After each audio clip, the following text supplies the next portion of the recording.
quote goes, "How happy is the blameless vessel's lot, the world forgetting by the world forgot. Eternal sunshine of a spotless mind, each prayer accepted, and each wish resigned." I want to be a great... Eternal Sunshine of the Spotless Mind. When we were first assigned this Imitation project, this was the first film that came to my mind. Probably because it's one of my favorite movies of all time, and I could go on and on and on about how much I love this movie. But, I mean, let's make one thing clear from the start. This film is not a fairy tale. It's far from it. But because of this fact, it makes the use of typical fairy tale conventions throughout this film even more clear. What more can I say about this film that already hasn't been explored? It's been 16 years since its release. Its reception is critically acclaimed, it has won multiple awards, and has aged like fine wine due to its universal themes of love and the pain of loss.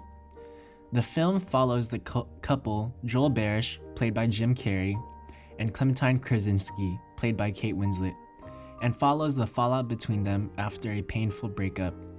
To cope with this pain, Clementine gets a medical procedure done to erase Joel from all her memories. And upon discovering this information, he undergoes the same procedure, and we as the audience follows the visual journey as Joel slowly begins to forget the woman that he once loved. By now, it should already be clear that this movie is far from the typical fairy tale love story. It doesn't have the missing shoe or the ballroom dance. It doesn't have the evil stepmother or the evil stepsisters. And it doesn't have the spoiler alert happy ending or right off into the sunset. But still, throughout this film, fairy tale conventions can be seen, and in this video, I'd like to go over 3 of them here.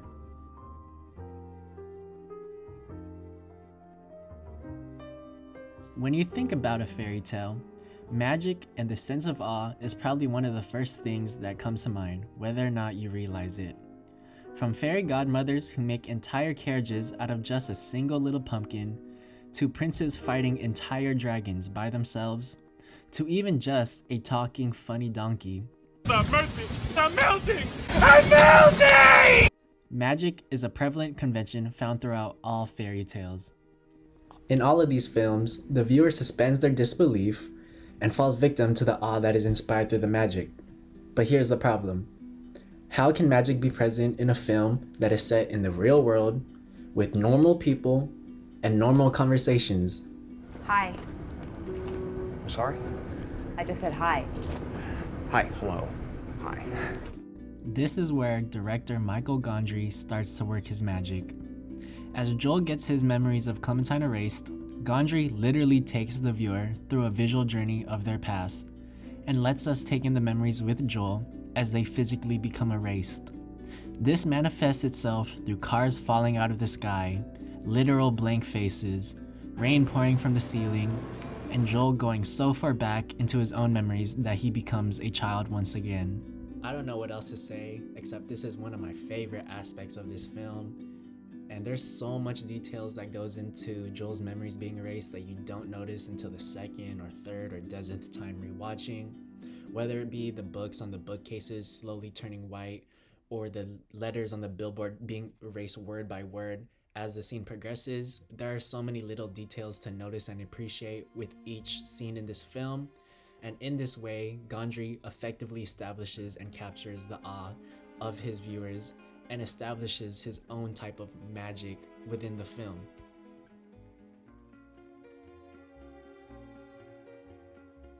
Within all typical fairy tales, the moral standpoint is established with characters that are meant to be good characters and characters that are meant to be evil characters. The moral distinction is clear, with the good characters being inherently good and the evil characters being inherently evil, meaning you as a viewer knows exactly who to root for.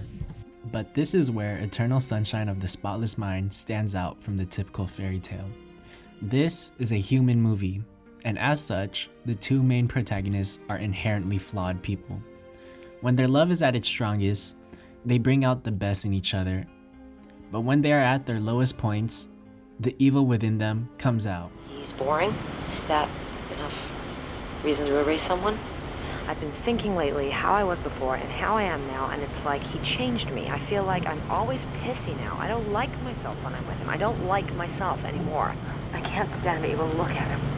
That pathetic, wimpy, apologetic smile, that sort of wounded puppy shit he does, you know? What are you doing?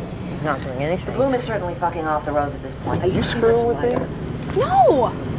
You are screwing with me. Joel, I'm not. You clearly are.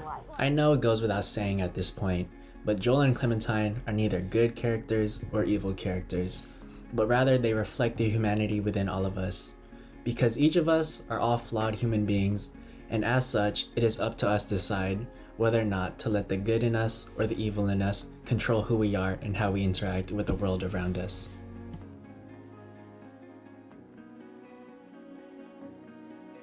So in the end, what's the point?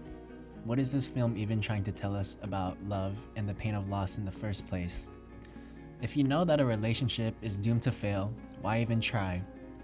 While many fairy tales keep the aspect of love romanticized as one that is simplistic and everlasting, Eternal Sunshine knows that this is simply not the case. Joel and Clementine are two people destined to meet, fall apart, and come back together once again. From their mismatched personalities, they realize that they cannot continue to be together forever, and yet they accept this fact, and are therefore destined to continue the loop of love and lost. They know what is destined for them in the future, and yet they cannot help but to wait and see just what unfolds. Wait. What? I don't know. What Just do you wait. want, Joel? Just wait. I don't know. I want you to wait for just a while.